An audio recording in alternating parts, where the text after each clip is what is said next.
오늘 다니엘 7장 9절부터 14절까지 말씀으로 인자 같은 이가 오십니다. 인자 같은 이가 오십니다. 이런 제목으로 말씀의 은혜를 나누고자 합니다. 오늘은 교회력으로 성령 강림 후 마지막 주 왕국 주일입니다.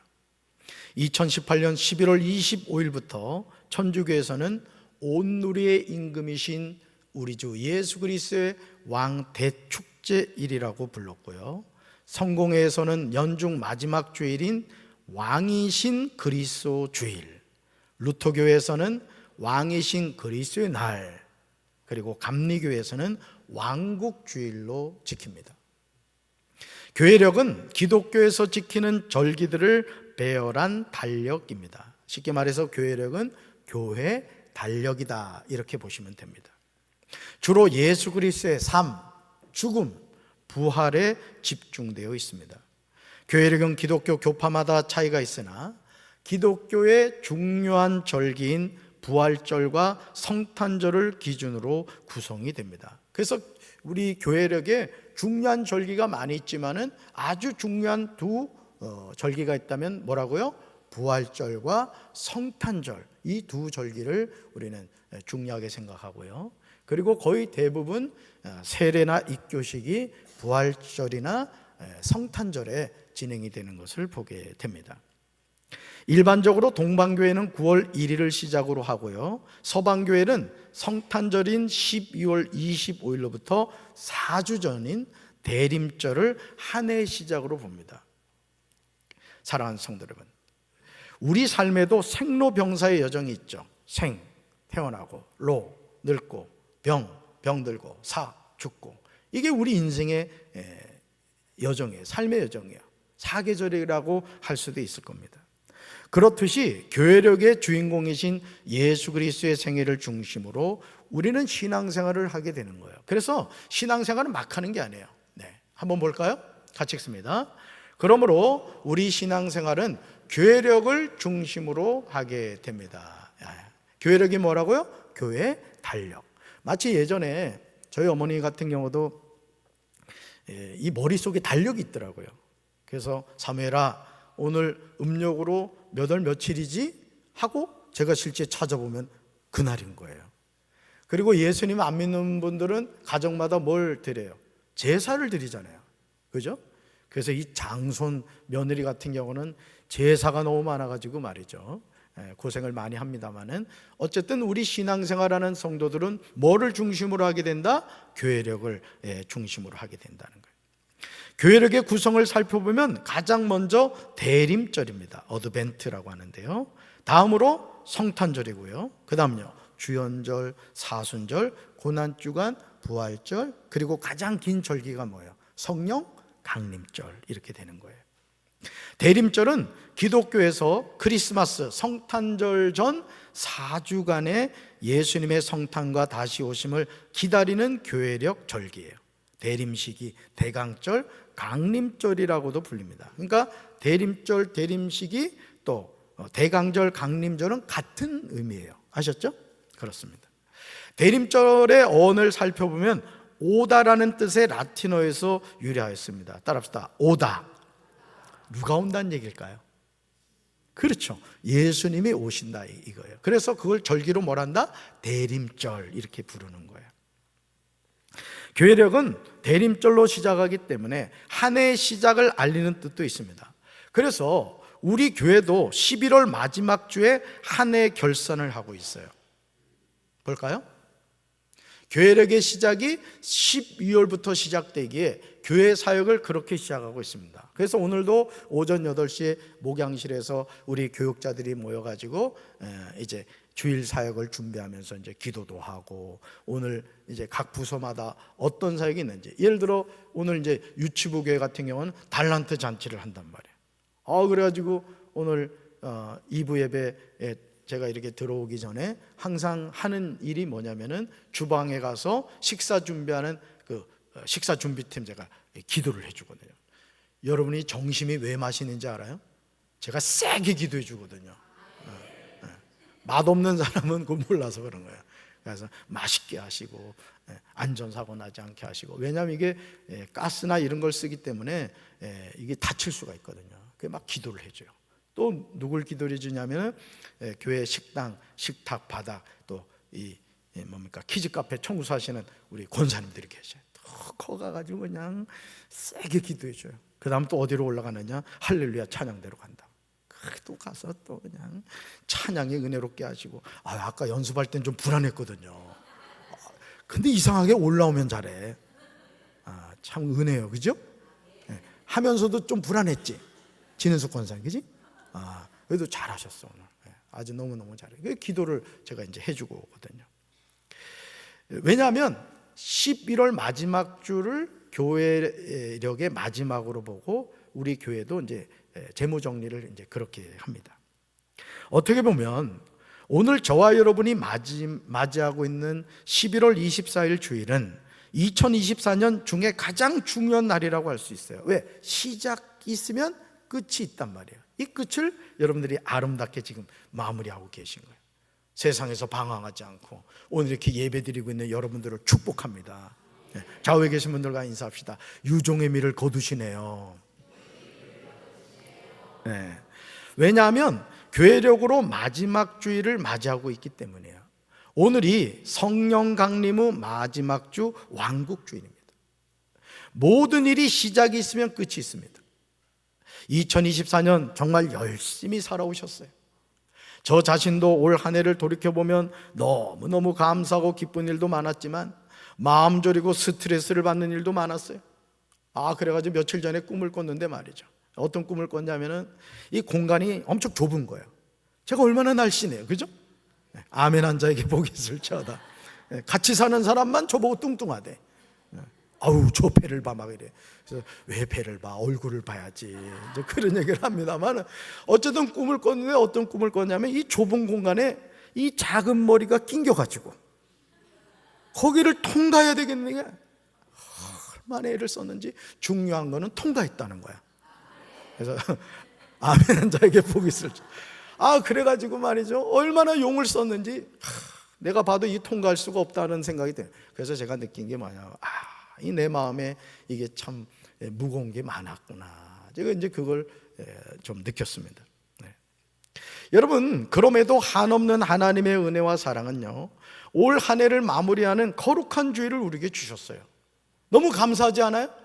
한 해를 마무리하는 주일에 이렇게 와서 하나님께 예배를 드리고 찬양을 하고 말씀을 들을 수 있다는 게 얼마나 축복된 일이냐고요. 할렐루야. 예수님의 동생인 유다는 유다서 1장 20절과 21절에서 우리에게 이렇게 권면하고 있어요. 말씀 같이 읽습니다. 그러나 사랑하는 여러분, 여러분은 가장 거룩한 여러분의 믿음을 터로 삼아서 자기를 건축하고 성령으로 기도하십시오. 하나님의 사랑 안에 머무르면서 자기를 지키고 영생으로 인도하는 우리 주 예수 그리스도의 자비를 기다리십시오. 아멘. 사랑하는 성도 여러분, 우리가 마지막 때에 하나님의 자녀로 어떻게 살아가야 하는가를 예수님의 동생 유다는 우리에게 명확하게 이야기합니다. 가장 먼저 가장 거룩한 믿음을 토로 삼아서 자기를 건축하라고 당부하고 있어요. 여러분, 건물도요, 이 기초가 부실하면요, 그 건물이 기울어지거나 또 건물에 금이 갑니다. 우리 인생도 마찬가지인 거예요. 우리 인생도 어떻게 지어져야 되느냐? 가장 거룩한 믿음을 토로 삼아서 자기를 건축해야 될 줄로 믿습니다. 다음으로 성령으로 기도하라고 합니다. 따라합시다. 성령으로 기도하라. 아멘. 그리고 하나님의 사랑 안에 머무르라고 합니다. 여러분, 사람이요, 살다 보면 힘들고 어려운 일이 많아요. 저도 때로는요, 너무 힘들고 어려우면요, 마음이 이게 낙심이 돼가지고, 내가 지난주에도 얘기했잖아. 제 목양실이 3층에 있다고. 창문을 열면 말이죠, 아찔합니다. 우리 친구 목사가 와서 그 베란다 확장 공사를 해줬는데 문을 얼마나 넓게 해놨는지 열기만 하면 그냥 거시기 할 수 있어. 이 영안이 열린 사람은 거시기의 뜻이 뭔가를 알 수 있어요. 그러니까 여러분, 우리가 살아가는 삶이요, 진짜 하나님 바라보지 않으면 살아갈 수가 없는 거예요. 아멘이십니까? 제가 오프라 윈프리 얘기도 언젠가 드렸습니다마는, 이런 그 오프라 윈프리가 지금 세계적인 인물이 됐습니다마는 그 어린 시절 부모님이 이혼을 하고 말이죠. 저 삼촌한테인가 성폭행 당하고, 그래가지고 막 얼마나 먹었는지 그냥 막 살찌고 인생을 거의 폐인처럼 살았는데, 아빠를 만나가지고 아빠가 그러더라는 거야. 오프라 윈프리, 너는 소중한 존재다. 너는 너무너무 소중한 존재다. 그 얘기를 듣고 그때부터 뭘 썼다 그랬어요? 감사일기를 썼다는 거예요. 하루에 10가지씩. 처음에는 여러분이 감사를 표현하는 것도요, 습관입니다. 습관. 그래서 그거를 쓰다 보니까 나중에 정말 인생의 중요한 진리를 깨닫게 되고요, 그가 지방에서 이렇게 그 라디오 방송국에서 일했는데 나중에는 오프라 윈프리 쇼라는 것을 만들어 가지고 말이죠, 전 세계적인 인물이 됐잖아요. 여러분, 오늘 우리가 하나님의 자녀로 살아감에 있어서도 마찬가지입니다. 내 삶에 일어난 어떤 인생의 고난과 역경에 집착하고 그것만을 바라보면 우리 인생에 소망이 없어요. 그러나 내가 산을 향하여 눈을 들리라. 나의 도움이 어디서올꼬? 나의 도움이 천지를 지신 여호와 하나님에게서로다. 하나님을 바라보면 우리 인생은 소망이 넘치는 줄로 믿습니다. 할렐루야. 마지막으로요, 영생으로 인도하는 우리 주 예수 그리스도의 자비를 기다리라고 합니다. 요즘 사이비 이단들이요, 뻔뻔하게 포교 활동을 합니다. 이전에는 숨어서 몰래 교회 다니는 성도들을 미혹하여 데리고 갔는데, 이제는 공공장소에서 당당하게 신천지 교회라고 하면서 불특정 다수의 성도를 대상으로 미혹하고 있어요. 가가호호 방문하여 하나님의 교회로 포교하고 있음을 보게 됩니다. 요한일서 2장 18절에서 사도 요한은 마지막 때에 나타날 현상을 우리에게 전해주고 있어요. 말씀 같이 읽습니다. 자녀들이여, 지금이 마지막 때입니다. 그리스도를 적대하는 사람이 올 것이라고 여러분이 들은 대로 지금 그리스도를 적대하는 사람들이 많이 나타났습니다. 그래서 우리는 지금이 마지막 때인 줄 압니다. 아멘. 그러므로 유다서 1장 17절에서 예수님의 동생 유다는, 사랑하는 자들아, 너희는 우리 주 예수 그리스도의 사도들이 이미 한 말을 기억하라고 당부하고 있어요. 여러분, 성경은 우리에게 진리를 가르쳐주고 있는 줄로 믿습니다. 하나님의 말씀은요, 과거와 현재와 미래를 우리에게 가르쳐주고 있어요. 그래서 우리는 정감록을 보지 않아도 하나님의 말씀을 읽으면 사람이 어디로서부터 와서 어떻게 살다가 어디로 가는가를 알 수 있단 말이에요. 할렐루야. 마지막 때에 일어날 일에 관하여 이미 사도들이 예언하였다는 거예요. 다니엘 7장 9절부터 14절에는 옛적부터 항상 계신 자에 관한 말씀이 나옵니다. 우리가 성경 66권을 제대로 이해하기 위해서는 성경의 주인공이 누구인가를 바로 알아야 돼요. 드라마를 봐도 주인공이 누구냐, 영화를 봐도 주인공이 누구냐를 알아야 그 드라마와 영화를 재미있게 보는 거예요. 그래서 주인공은요, 총알이 날라와도 총알이 알아서 피해가. 그래서 지나가는 사람은 넘어져도 총알이 와서 박아. 왜? 지나가는 사람이기 때문에 그래요. 여러분, 성경을 읽을 때도 성경의 주인공이 누군가를 알아야 돼요. 당연히 성경의 주인공은 누구일까요? 따릅시다. 예수 그리스도. 예수 그리스도. 그러므로 성경은 구속사적인 관점에서 봐야 됩니다. 그래야 바로 성경이 해석이 되는 거예요. 그렇다면 구속사적인 관점이란 무엇일까요? 성경을 예수 그리스도 중심의 구속사에서 보는 거예요. 읽어볼까요? 구속사란 하나님의 구원 역사의 줄임말입니다. 구속사가 뭐라고요? 하나님의 구원 역사의 줄임말이다, 이거예요. 그러므로 성경의 주제는 예수 그리스도를 통한 구속사, 구원사인 거예요. 우리는 성경 전체를 볼 때 예수 그리스도를 통한 하나님의 구속사적인 관점에서 해석할 수 있어야 돼요. 그렇지 않으면 우리는 잘못된 길로 빠질 수 있게 돼요. 저 신천지 이만희, 하나님에게 장길자, 또 안상호, 제메스 정명사, 왜 그런 이단에 빠지게 되느냐? 성경을 구속사적인 관점에서 보지 못해서 그런 거예요. 여러분, 우리의 구원자는 누구라고요? 뭐 이만희지. 우리 아버지 하나님은 누구라고요? 여호와 하나님, 안상홍이 아니라고요. 어디 어머니 하나님이 있어요? 하나님 그분 안에는 부성과 모성이 다 들어가 있는 거예요. 아멘이십니까? 다니엘 7장 9절과 10절을 주목해서 보시면요, 다음과 같은 내용이 나옵니다. 말씀 같이 읽습니다. 내가 보니 왕자가 노예고 옛적부터 항상 계시니가 좌정하셨는데 그의 옷은 희기가 눈 같고 그의 머리털은 깨끗한 양의 털 같고 그의 보좌는 불꽃이요 그의 바퀴는 타오르는 불이며 불이 강처럼 흘러 그의 앞에서 나오며 그를 섬기는 자는 천천히요 그 앞에서 모셔선 자는 만만이며 심판을 베푸는데 책들이 펴 놓였더라. 아멘. 지금 다니엘은 환상을 보고 있는데요, 다니엘 7장 1절에서 바벨론 왕 벨사살이 다스린 지 첫 해였습니다. 다니엘이 침대에 누워있다가 꿈을 꾸었는데 머릿속에 환상이 떠올랐어요. 그는 꿈의 내용을 적었는데 그 줄거리는 이렇다고 적었습니다. 그러므로 9절에서 다니엘은 내가 보니 라고 시작하고 있어요. 내가 보니. 뭘 봤다는 거예요? 환상을 보았다는 거예요. 그걸 지금 기록하고 있는 겁니다. 그렇다면 다니엘이 보았던 환상은 어떤 모습입니까? 다니엘은 먼저 9절부터 12절에서 심판자로서의 하나님의 보좌와 이어지는 13절과 14절에서 하나님의 나라의 권세와 영광을 상속받으실 그리스도에 관한 환상을 묘사하고 있어요. 그러니까 여러분, 예수님은 마태복음 1장 1절에 아브라함과 다윗의 자손 예수 그리스도의 계보라, 신약에 나오시는 분이 아니라는 거예요. 이미 구약 39권에 예수 그리스도는 등장하고 있는 거예요. 할렐루야. 왜요? 성부 하나님, 성자 예수님, 성령 하나님이 천지를 창조하실 때도 같이 동역하셨단 말이에요. 아멘이십니까? 다니엘이 환상 중에 바라본 것은 왕자들이 놓이고 한 보좌에 옛적부터 계신 분이 앉으셨는데 옷은 눈과 같이 이고 머리카락은 양털과 같이 깨끗하였습니다. 보좌에서는 불꽃이 일고 보좌의 바퀴에서는 불길이 치솟았어요. 불길이 강물처럼 그에게서 흘러나왔습니다. 그런데 보좌에 앉아 계신 분을 수종드는 사람이 수천이요 모시고 서 있는 사람이 수만이었습니다. 심판이 시작되었는데 책들이 펴져 있었습니다.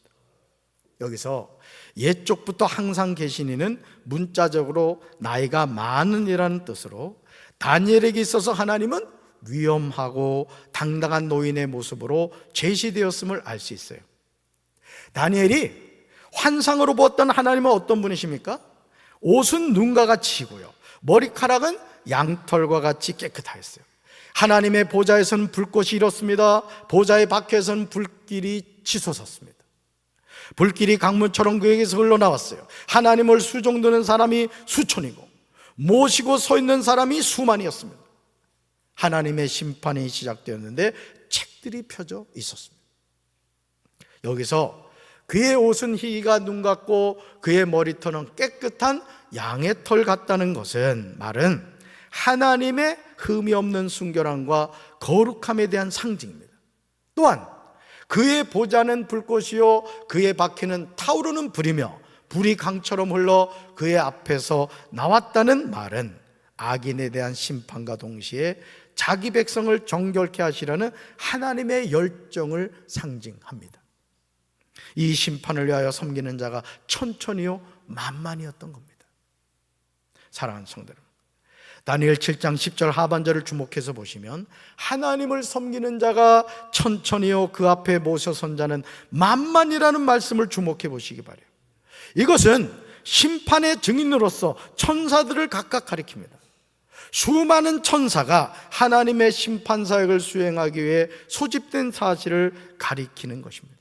그래서 오늘 이제 15여 성교회가 봉헌 찬양을 하기 때문에 부르지는 않습니다만은 찬송가 180장 하나님의 나팔소리, 이 찬송가의 가사를 보면 이 내용이 나와요.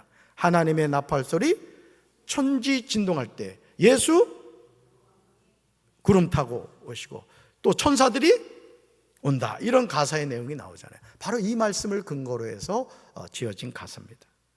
다니엘은 심판을 베푸는데 책들이 펴놓였더라고 증언하고 있어요. 뭐가요?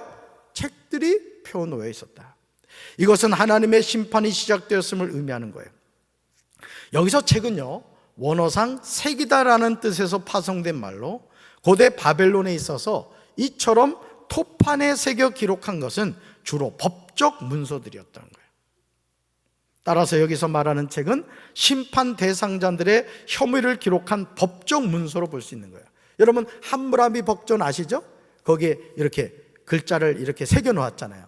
여기서 말하는 말씀이 바로 그렇다는 것이죠. 그리고 책이 펼쳐졌다는 사실은 심판을 베푸는 데라는 말과 함께 이미 그 심판이 시작되고 있음을 암시하고 있습니다. 요한계시록 20장 12절과 13절에 이와 같은 내용이 나오는 것을 보게 됩니다. 우리 말씀 같이 읽습니다.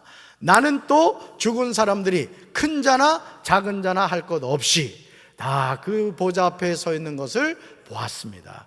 그리고 책들을 펴놓고 다른 책 하나를 펴놓았는데 그것은 생명의 책이었습니다. 죽은 사람들은 그 책에 기록되어 있는 대로 자기들의 행위대로 심판을 받았습니다. 바다가 그 속에 있는 죽은 사람들을 내놓고 사망과 지옥도 그 속에 있는 죽은 사람들을 내놓았습니다. 그들은 각각 자기들의 행위대로 심판을 받았습니다. 아멘. 이것은 백보자 심판에 관한 내용이에요. 즉 크고 흰 보좌에서 심판을 내리시는 내용입니다. 사도 요한이 보았던 것은 책들을 펴놓고 또 다른 책을 하나 펴놓았는데 그것이 무슨 책이라고요? 생명의 책이라는 거예요. 따릅시다. 생명의 책. 생명의 책. 죽은 사람들은 그 책에 기록되어 있는 대로 자기들의 행위대로 심판을 받았다는 거예요. 얼마나 두렵고 떨리는 말씀입니까? 사랑하는 성도들, 우리가 인생을 막 살면 안 되는 이유가 여기에 있는 거예요. 죽은 사람들이 생명의 책에 기록되어 있는 대로 자기들의 행위대로 심판을 받았습니다. 사람은 속일 수 있을지 몰라도 하나님은 속일 수가 없는 겁니다. 다니엘 7장 11절과 12절은 넷째 짐승에 대한 심판이 묘사되어 있습니다. 다니엘이 환상을 보고 있는 동안에 작은 뿔이 크게 떠드는 소리를 들을 수 있었어요. 다니엘이 살펴보니 넷째 짐승이 살해되고 그 시체가 뭉그러져서 타는 불에 던져졌습니다. 여기서 작은 뿔이 말하는 큰 목소리는 다니엘 7장 8절에서 하나님을 대적하고 모독하는 오만한 말을 의미합니다. 하지만 하나님의 즉각적인 심판을 인하여 결국 넷째 짐승은 죽임을 당하고 불에 던져졌습니다. 하나님을 대적하는 수많은 적그리스도는 과거나 지금이나 동일하게 일어나고 있어요. 그러니까 여러분들이 항상 기억해야 될 것은 이 적그리스도는 마지막 때 하나님의 백성들을 미혹하고 넘어지게 한다는 것이죠. 그러나 짐승이 타오르는 불에 던져졌듯이 하나님의 심판으로 완전하게 멸망하였습니다. 그러니까 여러분, 지금 뭐 신천지 교도가 뭐 10만이 넘니, 하나님의 교도가 10만이 넘니, 뭐 온갖 얘기를 합니다만 걱정하지 마세요. 다 지옥 갈 영혼들이에요. 다 지옥 갈 영혼. 그러니까 여러분들이요, 예수님이 그리스도다, 예수님이 구원자다, 이 사실을 알고 그 예수님을 믿고 살아가는 것이 여러분에게 축복입니다. 미혹당하지 맙시다. 따라합시다. 오직 예수. 오직 예수. 신천지의 구원이 있고 하나님의 교회의 구원이 있고 JMS의 구원이 있다면 말리지 않아요. 그러나 거기엔 구원이 없어요. 이만희가 있을 뿐이고 안상홍 장길자가 있을 뿐이에요. 정명석이 있을 뿐이에요. 지금 감옥 가 있잖아요. 만민중앙교회 이재록이 어떻게 됐어요? 수많은 여인들 성폭행하고 결국 감옥에 있다가 죽었잖아요. 그랬더니 그 딸이 이어받아가지고 또 그 교주 노릇을 하고 있어요. 여러분, 제가 이 목회를 하면서 깨닫는 게 뭐냐면 정신 바짝 차려야 돼요. 미혹당하면 안 됩니다. 여러분 자녀이 신천지 하나님의 교회 이상한 이단, 사이비 이단에 빠져 있다면 정말 기도하시길 바라요. 아멘이십니까? 예수 외에는 구원이 없어요. 믿습니까? 하나님은요, 엄중하게 심판하시고 악에 관하여 완전한 승리를 하십니다. 그리고 짐승이 죽임을 당한 뒤에 시체 상태로 불에 던져졌다는 것은 악인이 죽음의 고통과 함께 사후에 겪을 고통까지를 강조하고 있는 거예요. 제 누가복음 16장 얘기를 많이 합니다만 사람은 죽음으로 인생이 끝나지 않아요. 죽음 이후에 예수의 이름으로 구원받은 자는 천국을 가고 예수님을 믿지 않는 사람은 지옥 가는 겁니다. 그래서 여러분 한 부자 기억하시죠? 자세고 있고 고운 배우들 있고 날마다 잔치하며 살다가 결국은 죽었어요. 아마 주변에 많은 사람들이 그 부자를 부러워했을 겁니다. 야, 인생은 저렇게 살아야 되는데, 루이비통, 샤넬 뭐 이런 거 아주 막 치장하다가 말이죠. 나는 그 무슨 명품백이라는 거 수천만 원 한다는 거 보면 난 이해가 안 가. 야, 세상에 말이죠. 여러분, 명품백 가지고 있다고 그 사람이 명품 인생이 됩니까? 예수를 믿는 사람이 명품 인생인 거예요. 그 가죽이지 뭘. 루이비통 이게 뭐야 그게 똥인가? 네. 그런 거 부러워하지 말아요. 그런 가방 살 돈 있으면 하나님 앞에 헌금하라고. 우찌 아멘이리 시원찮아. 하나님 나라를 바라보는 인생이 되라고요. 그런데 그 부자 어떻게 됐습니까? 성경에 나오잖아요. 음부에서 고통 가운데 눈을 떴단 말이야. 우리 잘 삽시다. 오늘 2부 예배 나온 성도들은 다 천국에서 눈뜨게 되기를 주님의 이름으로 축원합니다. 이어지는 12절에서 그 남은 짐승들은 이미 넷째 짐승에 앞서 언급된 새 짐승을 가리켜요. 여러분 다니엘 7장 4절 보세요. 여러분 성경 한번 보세요. 7장 4절에 뭐가 나와요? 첫째는 사자와 같고, 5절로 가볼까요? 둘째는 뭐와 같대요? 곰과 같고, 6절로 가볼까요? 셋째는 뭐와 같대요? 표범과 같대요. 그리고 7절에서 넷째 짐승이 나오죠. 그 남은 짐승들은 어떻게 됩니까? 12절에서 그 나머지 세 짐승은 그 권세를 빼앗겼지만 그들의 생명은 어떤 때와 시기 동안 연장이 되었다는 거예요. 그러니까 우리가 신앙생활하면서 왜 헷갈리느냐? 예수 믿는데 고통이 임하는 거야. 예수를 나는 열심히 믿는다고 하는데 설명할 수 없는 인생의 역경이 다가오는 거야. 네, 여러분, 예수 믿는 우리는요 고난이 떠나지 않아요. 이걸 아셔야 된다고. 그러니까 우리가 이 육신의 장막을 벗는 그 순간까지, 여러분 성경에 나오잖아요. 인생은 뭐라 그랬어요? 수고와 슬픔뿐이라고. 그게 성경이 우리 인생을 정의하고 있는 거예요. 그렇기 때문에 우리가 믿음 갖지 않으면요 예수를 믿을 수가 없는 거예요. 예수를. 아멘이십니까? 우리 끝까지 예수님만 바라봅시다. 그러셔야 된다고요. 이런 하나님의 무서운 심판 후에요 다니엘 7장 13절과 14절을 주목해서 보시면 인자이신 예수 그리스도의 성취될 하나님 나라의 임재가 나오는 것을 보게 돼요. 다니엘 7장 13절에서 다니엘은 자신이 보았던 환상에 관하여 증언하고 있어요. 말씀 같이 읽습니다. 내가 또 밤의 환상 가운데 보니 사람처럼 생긴 분이 하늘의 구름을 타고 와서 영원히 살아계시는 하나님 앞으로 인도되었다. 아멘. 다니엘이 밤에 환상 중에 보았던 인자 같은 이가 하늘 구름을 타고 와서 옛적부터 항상 계신 이에게 나아가 그 앞으로 인도되는 모습이었습니다. 여기서 인자 같은 이는 구름을 타고 라는 말과 결합해서 메시아적 호칭으로 쓰였습니다. 즉 메시아 대신 예수 그리스도를 뜻하는 거예요. 마태복음 24장 30절, 마태복음 26장 64절, 마가복음 13장 26절에서 예수님은 다니엘 7장 13절을 자신에 대한 예언으로 인정하셨습니다. 그러므로 이어지는 14절에서 예수 그리스도는 성육신으로 임하셨고 그의 재림으로 성취될 하나님 나라에서 인자는 전 우주적 통치권을 하나님께로부터 위임을 받게 된 거예요. 그러니까 여러분, 하나님의 말씀은요, 예를 들어 구약 성경이 몇 권이요?